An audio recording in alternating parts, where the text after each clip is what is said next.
Welcome to your real estate home review. We are in South Tampa. In case you're not familiar, we are close to beaches, boating, entertainment, sports, downtown Tampa, Clearwater, St. Petersburg, and Bayshore Boulevard, among other things to do. Now, the home that we're looking at, it was a pass and a no-go, and the reason why was it was just priced too high. They had it priced like the home was renovated.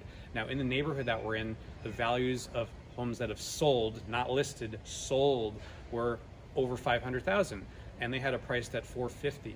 So if you were to purchase this home that needs a full renovation for that price, you would be over improving it, meaning if you're going to spend $50,000 to $100,000 in renovations, the home values in the area would only support $500,000, so you couldn't buy it at that price. So the great news is we were able to acquire this just under $400,000, which is a phenomenal price for a pool home in South Tampa, by the way. And now after we renovate this home, it'll be worth well over $500,000 most likely. So for that reason, this is a recommended home. Let's take a look.